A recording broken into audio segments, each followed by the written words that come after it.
What's going on, everybody? It's your buddy, it's your pal Spaz Phoenix, the YWC Reality Check, and this is Road Signs. Thanks for taking a couple minutes out of your day to join me. We have the Elimination Chamber, and the Elimination Chamber, thanks to me being incredibly lazy, is actually tomorrow. It's happening in about 30 hours, so better come up here now, make my last video before the Elimination Chamber, and not afterwards. Didn't do a Raw review this week. I worked ridiculous hours this week, which, you know, granted, I know a lot of people that work a lot more hours than me, but, you know, you're supposed to work 40 hours, you end up working like 55 or some bullshit like that, you know. There's not much time for videos. I did see Raw.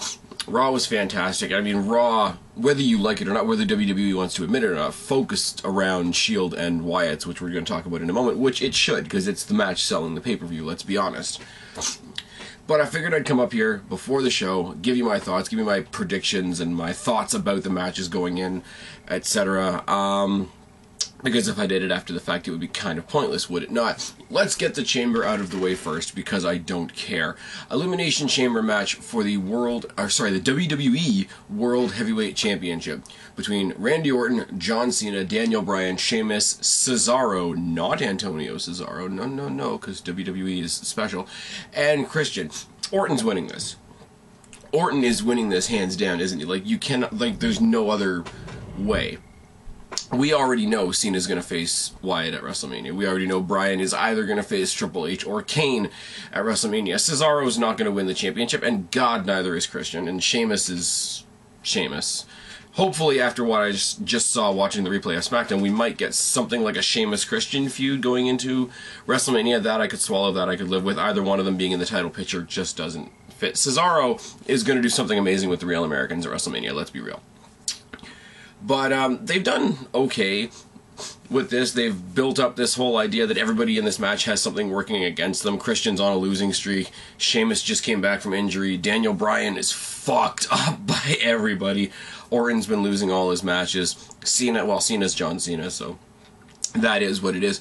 The one going in here, and you know what, I don't believe that he has a chance of winning for a second, but they're playing him up really strong as this dark horse, is Cesaro. He's the one that's had all the great moments leading up to this match. He beat Randy Orton. He came as close as somebody like him will to beating John Cena. He's had great matches with Daniel Bryan. I know a lot of people want to see Cesaro Sheamus at WrestleMania, which I wouldn't mind either, because Sheamus needs to be brought down and Cesaro needs to be brought up, so that could do it. Christian's out of the equation entirely for WrestleMania, and even though I'm from Toronto, that wouldn't hurt my feelings one bit. Orton's winning this, and I'm going to go even farther than just saying Orton's winning this. Orton's going to win this dominantly. Like, Kane is going to be involved in this.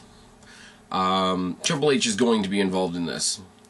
The Wyatts and the Shield could potentially be involved in this. There's also the widespread rumor that Christian's going to be taken out before the match and replaced with Kane, which would only make more sense and which would give even less chance to Orton losing and Daniel Bryan winning. But I'm going to go as far as to say not only is Orton winning, but here are the participants in the match from most likely to win this match to least likely. And I'd really like to know down in the box below whether you guys believe me or not. Orton is winning. If he doesn't win, Cena's going to win.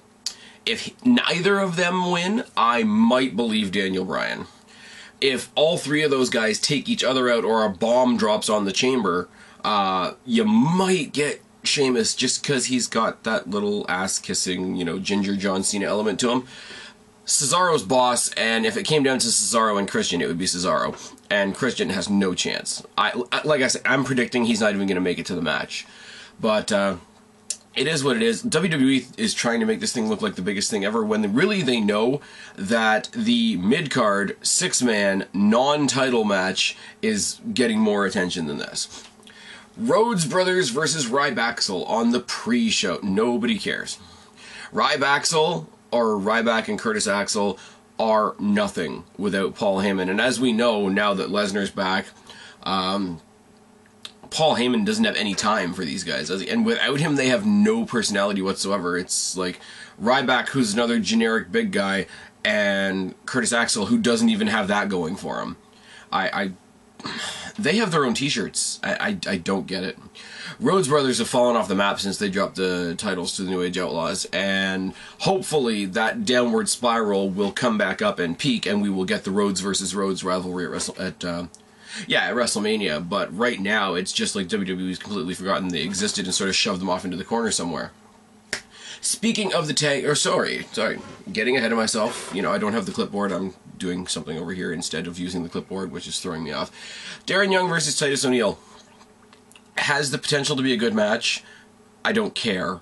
They waited until the primetime players were in absolute obscurity before doing this breakup storyline. Like, if they were on TV all the time, had a massive losing streak, and Titus O'Neil, you know, got pissed off that way, I'd be fine with it, and it would be good, and it would at least have some legs to it, but they did nothing for a long time. Titus O'Neil's character is... I know he's supposed to be annoying because he's a heel, but he's annoying in the sense that I just want him off my screen. He's a black mid-card, jacked-up John Cena. There we go. Darren Young could turn into something good. I don't know. He had a good match with Damian Sandow a couple of weeks ago that, you know, didn't hurt my feelings at all. I thought he looked great. And going forward. Now, there's a lot of people that think this is going to be more than a one-off match, that think this is going to turn into a big feud, and that they're eventually going to play up this whole that Titus O'Neil really dropped Darren Young as his tag team partner because he's homophobic. Now, on the one hand, that's great. It's a relevant issue. It would get him nuclear heat. It would make it an emotional storyline, so even if the match wasn't that great, people would be invested emotionally in the characters. On the other hand, WWE is a PG product, and you're on crack if you think they're actually going to do that. Just saying. New Age Outlaws versus the Usos for the Tag Team Championships. Now, guys, you guys know I am a boy from the Attitude Era. I love the New Age Outlaws. I love DX. I love all those guys. And I love the element that they've brought back. At the same time, I do have to say it's kind of sad watching them in the ring now. They're still phenomenal, you know, for their age. And I hate having to add that because I am legitimately still a fan. But they're great for their age. And the Usos should have been tag team champions by now already, should they not? Now, that being said, I don't want them to win the titles here. Personally, I don't think they will, and I don't want them to. I want them to get screwed over in this and gain their tag team championship gold at WrestleMania. Because the other option is they'll win the titles, and the only tag team they really have to go up against at WrestleMania is the Real Americans. And the Real Americans have a lot more build and a lot more story and a lot more development behind them and a lot more success behind them. So if the Usos win and then go on to defend against the Real Americans at WrestleMania, their title reign is going to be 1 month long, is it not? Outlaws are going to win this, in my personal opinion, and I'm okay with that. Oh, by the way, Rhodes Brothers versus Ryback. If I have to choose a winner, it's going to be the Rhodes Brothers. Young versus O'Neil, we're going to go for the babyface feel-good win there, so it's going to be Darren Young. As I say, the Outlaws are going to retain against the Usos. Moving on. We have an Intercontinental Championship match, Big E versus Jack Swagger. And I like this match, I really do, for a bunch of reasons. For a couple weeks, they kind of forgot Big E existed, or he was involved in tag team matches, and the Intercontinental Championship wasn't really the focus. I like that he's standing on his own. I like that he has an Intercontinental Championship match at the pay-per-view, especially to build up the Intercontinental Championship before WrestleMania, because I hope there is an Intercontinental Championship match at WrestleMania. On the other hand, Swagger, who you guys know for a fact I am not usually a fan of, actually earned his way into this match. He's got the story with Zeb Coulter, who's already got Cesaro in the Elimination Chamber, and he needed to do something to step up to the plate to show Zeb Coulter that he can go get some gold too. He won what I thought was a very surprisingly good Fatal 4-Way match on SmackDown to get into this match, and they did it with enough time that these guys could go face-to-face a few times. You know, Big E and Zeb Coulter could trade words, and there's actually been some build to an Intercontinental Championship match. That being said, Swagger's not winning. Big E is one of WWE's new flavors of the month, and I don't mean that in a bad way, because he is phenomenal in the ring, but I'm just saying the way they're treating him, the way they're building him, he's going to WrestleMania. The rumor, again, I'm being very rumory in this video, and I'm using a lot of rumors about WrestleMania to taint how I think the Chamber's going to go, but don't we all do that? The rumor is that at WrestleMania we're going to get Big E versus Mark Henry. I don't know how, because they're both face, but if they are going to do that, they need some strong victory for Big E against somebody who's technically sound and a lot bigger than him, like Jack Swagger. So Big E's winning this. Alberto Del Rio versus Batista.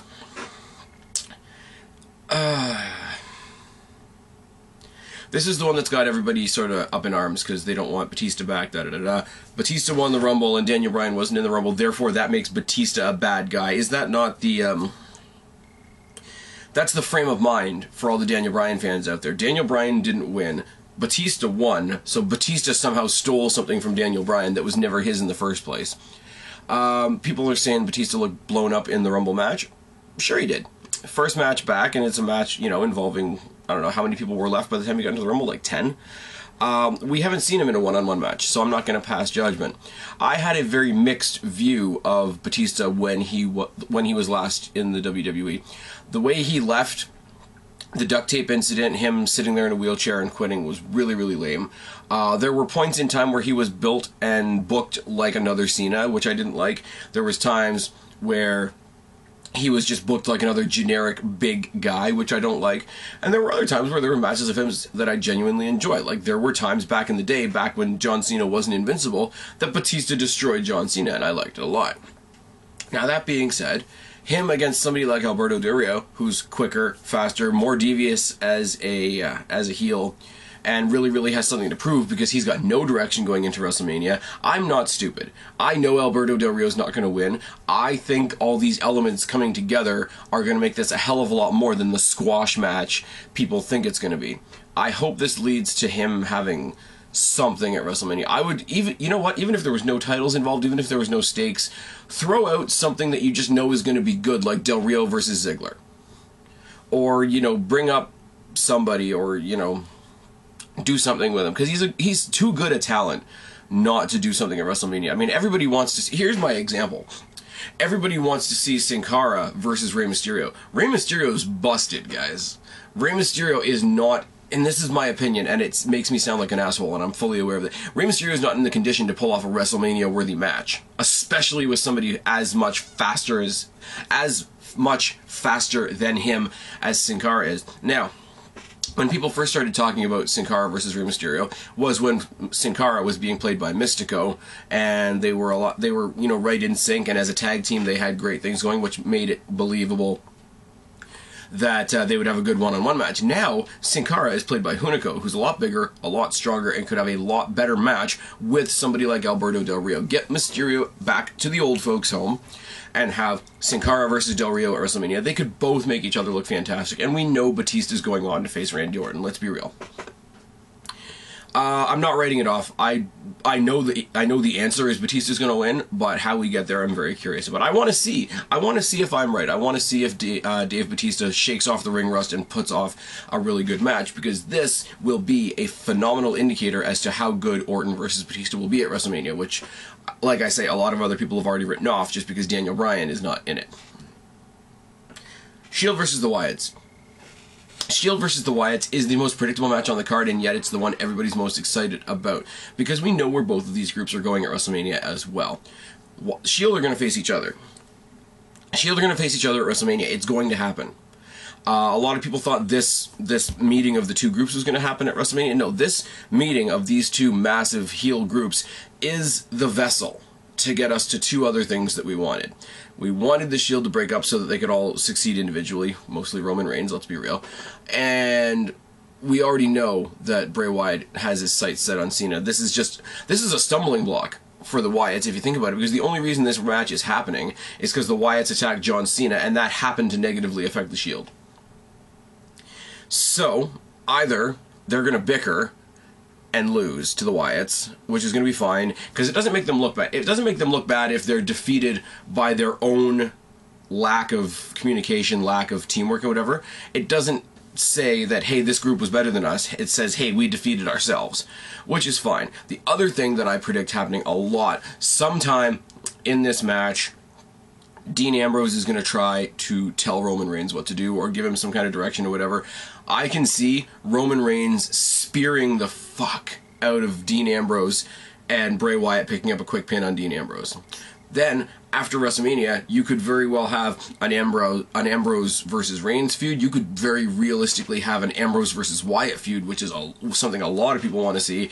And let's face it, Roman Reigns will stand tall over all 6 of these guys, and he will go on to the main event scene. Now, I'm not saying that because he's my favorite member of the Shield. I'm not saying that because I don't think Bray Wyatt, Dean Ambrose, and Seth Rollins don't deserve to go up to that main event thing as well. But look at WWE. Look at who their main event guys are. Look at how they're built. Look at how they fight. Look at, you know, and, you know, being related to The Rock doesn't help. Doesn't hurt your situation either. Roman Reigns is the one of the Shield that's going to get pushed, and seeing how he's built up and seeing the massive intensity that he brings in the ring, I have no problem with that. The fact that I didn't pick him, and this is a lesson that Daniel Bryan fans can take from yours truly. No, Roman Reigns was not the guy out of the Shield that I would have picked to push, but I see what they've decided to do, and they are doing it phenomenally well, and Roman Reigns is holding up his end of the bargain, so I don't have a problem with it. No, Daniel Bryan didn't win the Rumble, but that doesn't automatically mean that WrestleMania is going to suck. Does it? Last shot I'm going to make at the Daniel Bryan fans in this video. But, yeah, this should be a phenomenal match. We got a small taste of it on at the end of Raw this week. Here's the thing. Here's where you say, and I've been saying for the past little while, this is the real main event at the Elimination Chamber, because all 6 members of the Chamber match had a big brawl at the end of Raw, and the crowd was eh. And WWE knew that to get the crowd up off their ass to be excited about this brawl, they had to infuse these 6 guys into the title picture. And let's not forget as well, this entire 3-on-3 rivalry started because the Wyatts cost the Shield a chance at the title. So all 12 of these guys, Wyatt, Rowan, Harper, Reigns, Ambrose, Rollins, Sheamus, Cena, Orton, Daniel Bryan, Cesaro, Christian, are all realistically fighting for one reason or another over the WWE World Heavyweight Championship. And if that doesn't make the championship worth more than it's been worth in a long time, I don't know what does. Anyways, guys, that's it. Those are my thoughts for the Elimination Chamber. Throw your thoughts down in the box below. You've got a day and a bit to throw whatever predictions you have down in the box below if you want to share them with me. Join the Wrestling Realm on Facebook. We just cracked over 200 members there. I'm close to 500 subs here. Our numbers are crawling slowly but surely, and I love and respect and thank each and every single one of you for that. I'm losing my voice. Sorry. But yeah, I will see you guys after the Elimination Chamber. I've been Spaz, your YWC Reality Check. Subscribe up there, talk down there, start a conversation, keep all these conversations going. Tell me what you think is going to happen at the Elimination Chamber. Don't be a stranger. I'll talk to each and every last one of you later, but for right now, I'm tagging out. Bye, guys.